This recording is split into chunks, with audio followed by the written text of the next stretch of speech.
My dad used his emergency key to move my pregnant sister-in-law into my house while I was at work, so I had him arrested. I never thought I'd be the kind of person who'd call the police on family, but here we are. My name is Saridwin, I'm 28 years old, and I'm a cybersecurity analyst who clawed her way out of a cramped Chicago studio apartment to buy my own 3-bedroom colonial in Naperville. This house isn't just walls and a roof. It represents 5 years of 16-hour days, skipped dinners with friends, and countless nights surviving on energy drinks and determination. My family dynamics have always been complicated. My father, Harold, is 59 and has this infuriating habit of making grand gestures with other people's resources. Growing up, he'd volunteer my time for church events without asking, loan out my car to relatives, and make commitments on my behalf like I was his personal assistant. My mother, Dorothy, enables this behavior by playing the peacekeeper and guilt-tripping anyone who dares push back. Then there's my younger brother, Derek, who's 22 and dropped out of Northwestern last year to find his purpose. That purpose apparently included getting his girlfriend Brielle pregnant after dating her for 4 months. Brielle's only 20, works part-time at Target, and they'd been crashing at her parents' place in Schaumburg until Derek's refusal to contribute to household expenses caused World War III. Last Tuesday changed everything. I pulled into my driveway after a grueling day debugging network security breaches, only to find a U-Haul truck blocking my garage. My father stood in my front yard like some deranged moving coordinator, directing Derek and very pregnant Brielle as they hauled boxes toward my front door. Brielle looked about 7 months along, waddling under the weight of her belly and a cardboard box. The worst part. My father had used the spare key I'd given him for genuine emergencies, like if I got locked out or needed someone to check on the house during business trips. Instead, he'd treated my home like community property.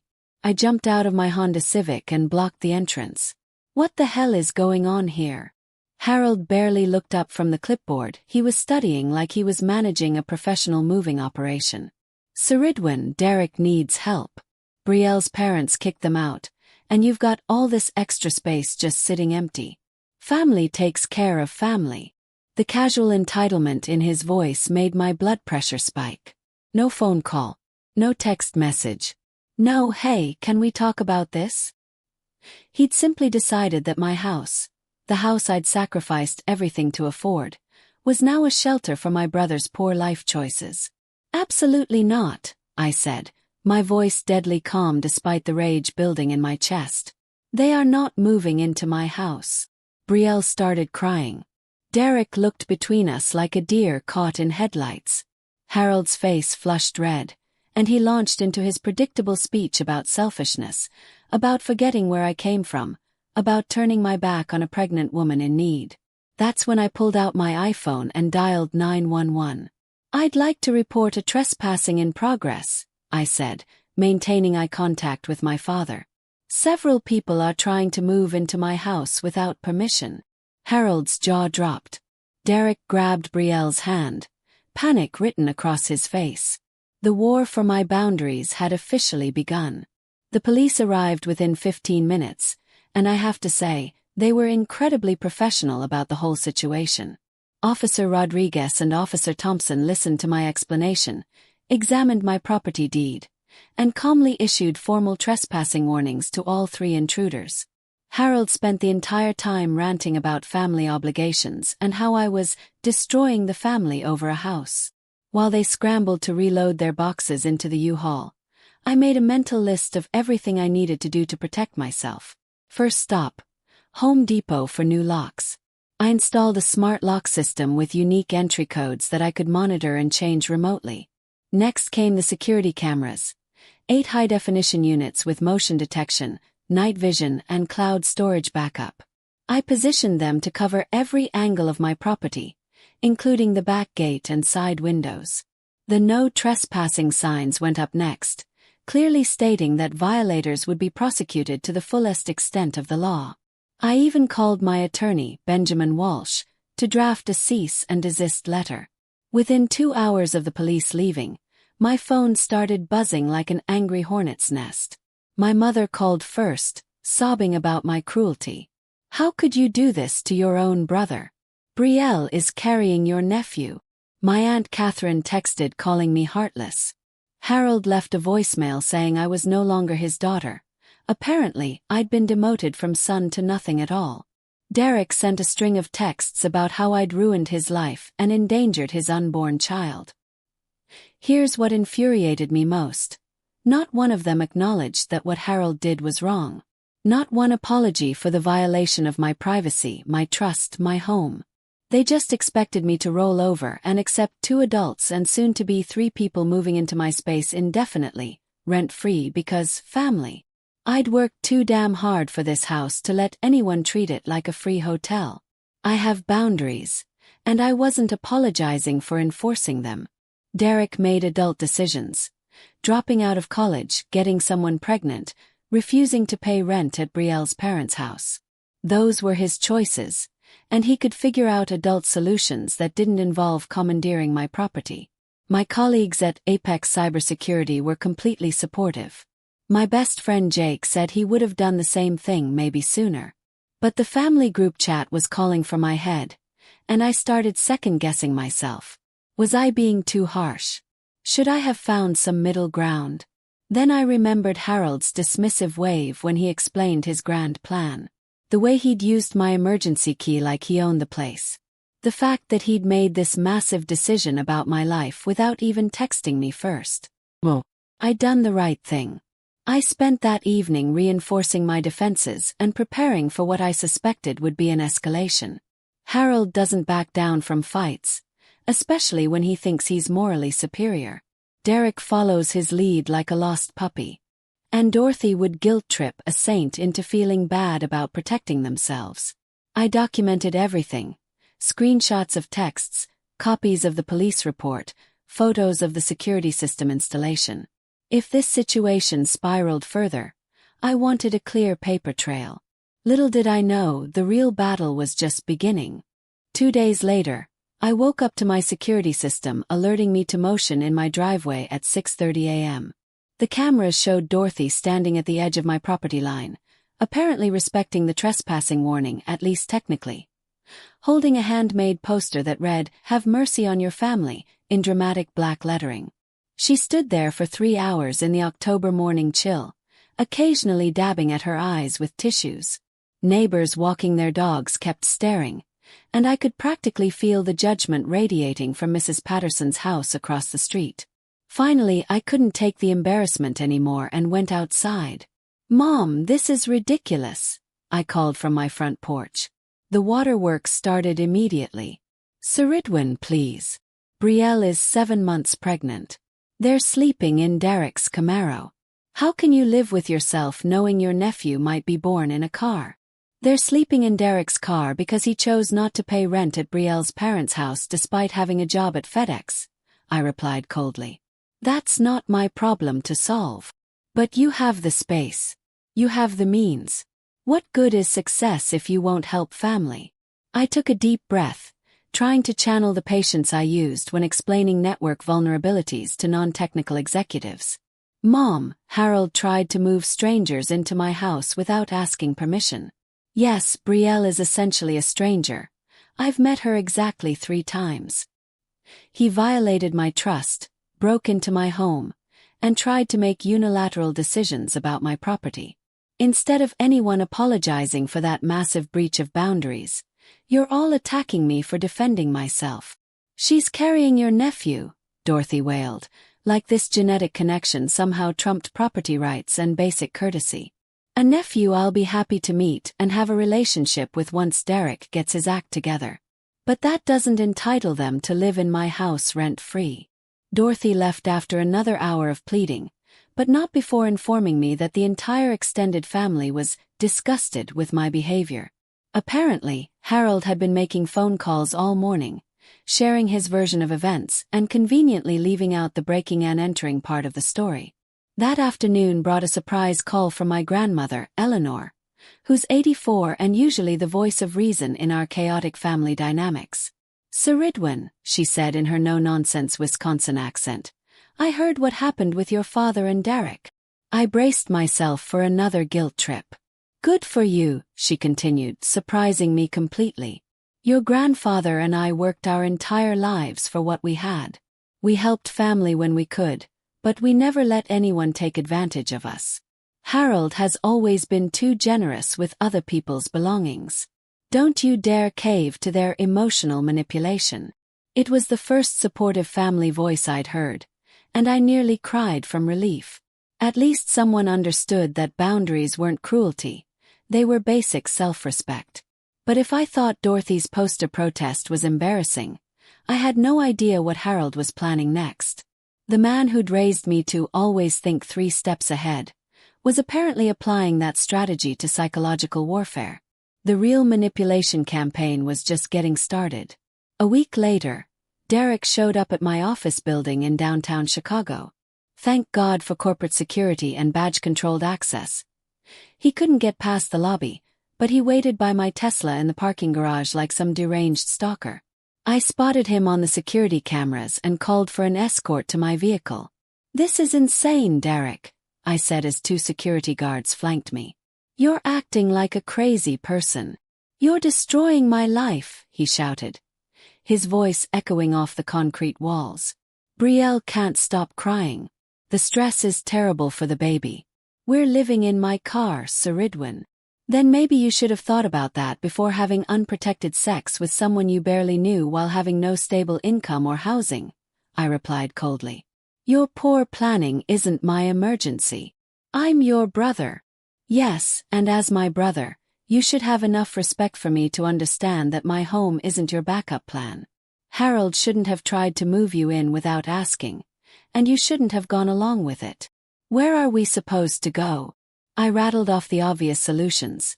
Transitional housing programs, shelters for pregnant women, the possibility of Brielle returning to her parents alone, Derek getting a second job or full-time hours to afford a studio apartment.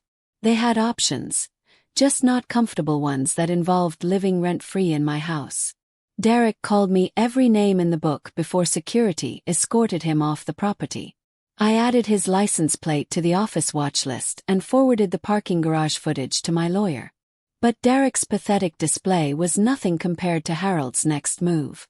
Through my cousin Amanda, I learned that Harold had been telling relatives that I'd physically thrown a pregnant woman onto the street, that I'd changed the locks while they were inside and trapped them, and that I'd laughed while Brielle cried. Complete fabrications, but effective ones. Several relatives blocked me on social media, believing Harold's dramatic fiction. The flying monkeys came next. Relatives I hadn't spoken to in years, all calling with the same script about family obligation and Christian charity. My Uncle Thomas even offered to pay rent for Derek and Brielle, but when I asked for a formal lease agreement, first and last month's rent, and a security deposit, he backpedaled faster than a politician in an election year. Then came what I now call the ambush. Dorothy asked me to meet for coffee at a Starbucks in Oakbrook to discuss the situation calmly. I should have known better. I arrived to find not just Dorothy, but Harold, Derek, Brielle, and my Aunt Catherine waiting at a large corner table like some intervention committee. "This is an intervention," Catherine announced as I stood there with my vanilla latte, seriously considering walking out. An intervention for what? Having boundaries. Protecting my property. Refusing to enable grown adults. I sat down anyway, curious to see how far they'd take this performance. They'd prepared statements, actual written speeches about my heartlessness, my selfishness, my failure to understand family values. Dorothy read hers through tears. Harold's was full of disappointment and lectures about family legacy. Derek's was short and angry, mostly accusations. Then it was my turn to speak, and I had something they weren't expecting. I pulled out my iPhone and opened the security footage from the day they tried to move in. "Let's be crystal clear about what actually happened here," I said, placing the phone on the table where everyone could see the screen. The video showed Harold using my spare key to unlock my front door, Derek and Brielle carrying boxes inside without hesitation, and Harold directing the operation like he owned the place. When I arrived and blocked the entrance, you could see Harold's dismissive wave, his red-faced tirade, and Derek looking guilty as hell. "Harold used an emergency key to break into my house," I continued. "He attempted to move people in without my knowledge or consent. When caught, instead of apologizing, he berated me for not going along with his plan. This isn't about me being heartless. It's about a massive violation of trust and boundaries. Harold tried to interrupt, but I kept going. Derek, you're 22 years old. You made the adult decision to have unprotected sex. You made the adult decision to drop out of Northwestern. You made the adult decision not to pay rent at Brielle's parents' house despite working at FedEx. Brielle, you made the adult decision to keep this pregnancy knowing your financial situation. These were all choices. Adult choices with adult consequences. But the baby, Brielle started, will be born to parents who need to figure out how to provide for it, I finished. That's what Harold and Dorothy did when they had Derek and me. They didn't move into someone else's house without permission. Catherine accused me of being materialistic. I laughed, actually laughed out loud. I'm materialistic because I won't let people steal my material possessions. That's rich, Catherine. Where's your offer to house them? You have a 4-bedroom colonial in Hinsdale with your kids grown and gone. She sputtered about renovations, bad timing, how it was different for her. Everyone had excuses for why they couldn't help, but somehow I was the villain for saying no too. That's when I received the most illuminating phone call of this entire mess. Brielle's mother, Sandra, called me the next day. Saridwin, I heard what's been happening through the family grapevine. I wanted you to know that we didn't kick Brielle and Derek out. We asked Derek to start contributing to household expenses since he'd been living here for 4 months, working 25 hours a week, and not paying a single dollar. Derek convinced Brielle to leave with him, saying your family would take care of them. We'd take Brielle back tomorrow if she came alone, but she won't leave Derek. This was a revelation. Derek had manufactured this entire crisis, gambling that family guilt would secure him free housing. He'd turned down opportunities to stay housed and employed, betting everything on my family's ability to emotionally manipulate me into submission. I thanked Sandra for the information and suggested she reach out to Brielle directly. Maybe knowing she had options would help her make better decisions. That weekend, I installed additional security measures. A 6-foot privacy fence with a locked gate, more cameras, and a monitoring service that would alert both my phone and a security company if anyone breached my perimeter. It seemed like overkill, but given my family's escalating behavior, I wasn't taking any chances. I thought the fence and upgraded security would send a clear message, but I underestimated Harold's determination to win this battle. 3 weeks after the intervention ambush, my security company called me at 2:15 p.m. on a Tuesday. Ms. Williams, someone is attempting to break into your property through a rear window. We've dispatched police and are monitoring the situation. I left work immediately, watching the live camera feed from my phone as I drove. My heart stopped when I saw who was jimmying my bedroom window with a crowbar. Derek. In broad daylight. In camera. With a trespassing order already in place. The Naperville police arrived before I did, catching Derek in the act. He was arrested for attempted breaking and entering, possession of burglary tools, and violation of a restraining order. I pressed charges for everything. When I arrived home, Brielle was sitting in Derek's Camaro on the street, sobbing hysterically. I approached carefully, staying on my property side of the sidewalk. He said he was just going to get some of his old things, she said between tears. Stuff he left at your house years ago. Derek hasn't lived here in 6 years, Brielle. He has nothing here. He was breaking into my house in broad daylight with a crowbar. That's when she admitted the truth that made my blood run cold. Derek had been planning this for over a week. He'd figured I'd be at work, that he could get inside, establish residency, and make it impossible for me to remove them. He'd researched squatters' rights online and convinced himself that if they could live in my house for 30 days, I couldn't legally evict them. The plan was even more sinister than I'd imagined. Derek intended to change my locks once inside and claim I'd given him permission to live there. He'd been so confident in this scheme that he'd turned down full-time hours at FedEx, telling Brielle they wouldn't need the extra income much longer. Derek was released on bail the next morning, paid for by Harold, naturally. The family explosion was immediate and nuclear. Harold called screaming that I was sending my own brother to prison. Dorothy sent a novel-length text about how she'd never raised someone capable of such cruelty. Various relatives offered their opinions about prosecuting family members. Only Grandma Eleanor supported me. "Play stupid games, win stupid prizes," she said when I called to explain the situation. "Maybe some real consequences will finally teach him responsibility." But Harold wasn't finished yet. 3 nights later, my security system alerted me to motion at 3:17 a.m. I checked the cameras to find Harold at my front gate with a locksmith, actually attempting to change my locks in the middle of the night. I called 911 immediately and went outside with my phone recording. "What the hell do you think you're doing?" I demanded through the locked gate. Harold had the audacity to claim he was reclaiming the house for the family. He told the locksmith he'd helped me with the down payment, a complete lie, and therefore had the right to determine who lived there. The locksmith, realizing something was seriously wrong, started packing up his tools. Harold tried to stop him, insisting he was the rightful owner of the property. When police arrived, I showed them my mortgage documents, the existing trespassing orders, and the security footage of Harold's 3 a.m. criminal activity. Harold was arrested for attempted breaking and entering and conspiracy to commit fraud.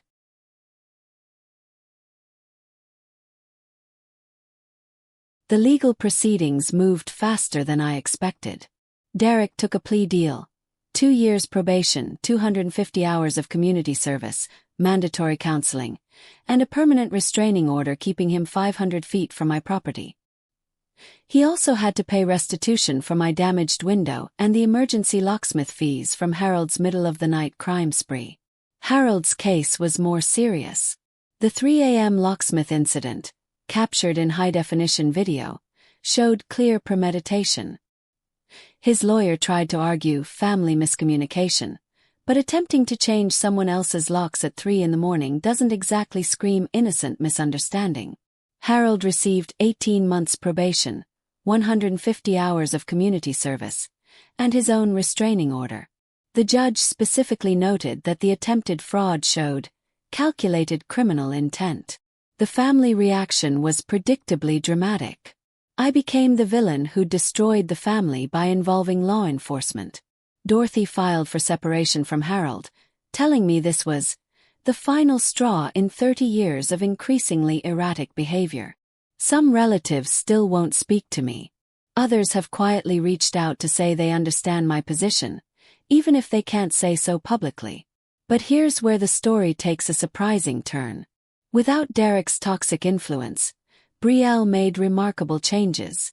She moved back in with her parents immediately after his arrest and enrolled in an online program to complete her dental hygiene certification. Her parents provided childcare support while she studied. She landed a position with excellent benefits at a pediatric dental practice 2 weeks before giving birth. Derek, forced to face reality without family enablers, finally accepted full-time hours at FedEx. He's living with a coworker, paying actual rent, and attending court-mandated therapy. According to Amanda, who stays in touch with everyone's business, Derek's counselor is working on his entitlement issues and the enabling patterns Harold created. Baby Emma was born healthy 3 weeks ago. Brielle sent me a message through Amanda. "Thank you for not enabling us. It forced me to grow up and become the mother Emma deserves." Derek hasn't met his daughter yet. Brielle filed for child support and full custody, citing Derek's criminal behavior and ongoing instability. She's protecting her child from the chaos that defined Derek's adult life. Harold moved into an extended-stay motel after Dorothy's separation filing. His criminal record affected his sales job, forcing him to take a lower position.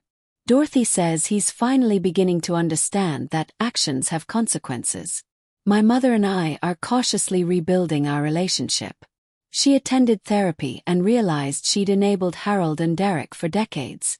"I should have been proud that you knew your worth and defended it," she told me during a recent phone call. "Instead, I tried to guilt you into being a doormat like I was." Grandma Eleanor passed away last month. In her will, she left me her vintage jewelry collection, for having the backbone the rest of the family lacks. She left Derek a note. I hope by the time you read this, you've learned what your sister tried to teach you, that respect for others' boundaries is non-negotiable. My house remains my sanctuary. I've focused on my career without family drama, earning a promotion that would have been impossible with unwanted house guests. I'm in therapy, working through the guilt and family trauma, learning that family helps family doesn't mean family gets to destroy your life. The irony isn't lost on me. By refusing to enable Derek and Brielle, I forced them to become actual adults. They're both better off than they would have been living rent-free in my house, continuing to make poor choices without consequences. My name is Saridwin. I'm 28 years old and I own my house, a house where I decide who lives there. That's not selfish or cruel. That's basic property rights and human dignity.